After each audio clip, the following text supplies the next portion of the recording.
महागठबंधन ने झारखंड में राज्यसभा उम्मीदवार की घोषणा कर दी है। पूर्व विधायक सरफराज अहमद उम्मीदवार होंगे और आज 11 बजे के बाद वो नॉमिनेशन करेंगे।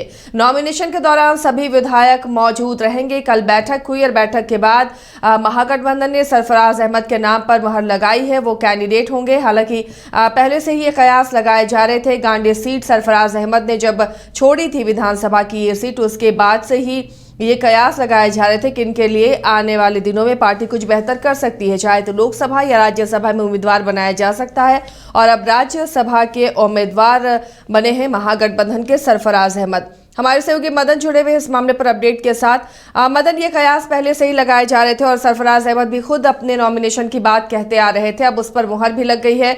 आज नॉमिनेशन करेंगे, कहीं कोई इफ बट नजर नहीं आया? महागठबंधन आसानी से इस नाम पर राजी हो गया? बिल्कुल, कल देर शाम तो बैठक हुई विधायक की, जो इंडिया गठबंधन की विधायक दल की बैठक हुई। उसके बाद ये औपचारिक घोषणा भी कर दी गई कि सरफराज अहमद को इंडिया गठबंधन ने अपना उम्मीदवार बनाया है राज्यसभा के एक सीट के लिए। और दूसरी तरफ आप देखें तो बीजेपी की तरफ से प्रदीप वर्मा को राज्यसभा के लिए उम्मीदवार बनाया है। तो ऐसे में अब दोनों तरफ से आंकड़े जो हैं वो एक एक सीट के लिए पर्याप्त हैं। लेकिन तीसरा जो एक व्यवसायी है मुंबई के हरिहर पात्रा, वो उन्होंने जो खरीदा है नॉमिनेशन के लिए पर्चा। ऐसे में अब देखना होगा कि क्या तीसरे उम्मीदवार भी चुनावी मैदान में आते हैं। हालांकि दोनों तरफ से अभी उन्हें पहचानने से इनकार किया जा रहा है, कोई ने भी अपना संबंध उनसे नहीं स्वीकारा है। लेकिन अब जब आज नॉमिनेशन वो कर देते हैं तो फिर ये माना जाए कि चुनाव की जो है स्थिति बनेगी। अगर दोनों तरफ से एक एक उम्मीदवार ही रहते हैं, चाहे एनडीए की तरफ से प्रदीप वर्मा हो या फिर इंडिया गठबंधन की तरफ से सरफराज अहमद हो, ये दोनों अगर उम्मीदवार होते हैं तो फिर नॉमिनेशन की प्रक्रिया या फिर चुनाव की प्रक्रिया जो है वो चुनाव की प्रक्रिया नहीं होगी, सीधे निर्विरोध ये दोनों जो है चुन लिए जाएंगे। क्योंकि 27 वोट जो है एक प्रत्याशी को चाहिए, तो दोनों के पास जो है पर्याप्त आंकड़े हैं जिससे कि आसानी से चुनाव को जीता जा सकता है। लेकिन अगर व्यवसायी भी पर्चा दाखिल कर देते हैं मदन, तो ऐसी स्थिति में हॉर्स ट्रेडिंग से भी इनकार नहीं किया जा सकता है?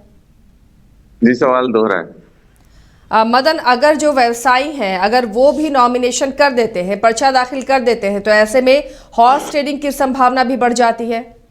बिल्कुल, देखिए, जिस चीज के लिए झारखंड हमेशा से बदनाम रहा है, फिर से वो चीज एक बार दोहरा सकता है। लगातार ये आरोप लगते रहे हैं कि जब जब राज्यसभा चुनाव होते हैं तो विधायकों की खरीद फरोख्त की बात जो है वो सामने आती है। तो ऐसे में अब जो है या अगर वो नॉमिनेशन करते हैं तो फिर इसकी स्थिति जो है पूरी तरह से बन जाएगी। लेकिन अगर वो नॉमिनेशन नहीं करते हैं, सिर्फ औपचारिकता के लिए पर्चा खरीद कर छोड़ देते हैं, तब फिर ये माना जाएगा कि उन्होंने प्रयास किया था, लेकिन जब आंकड़े नहीं मिले तब फिर उन्होंने छोड़ दिया है। चलिए, शुक्रिया मदन इस तमाम जानकारी के लिए। तो फिलहाल आज देखना है कि नॉमिनेशन करने पहुंचते हैं या नहीं तीसरे कैंडिडेट।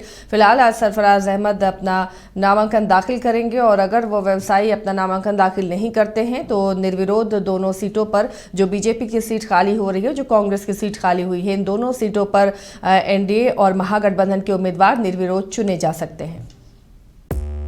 5 राज्य, 61 शहर, 150 प्रोजेक्ट और एक वास्तु विहार। नई सोच, नया घर। बनाए रखिए अपना प्यार, सेवा में है वास्तु विहार।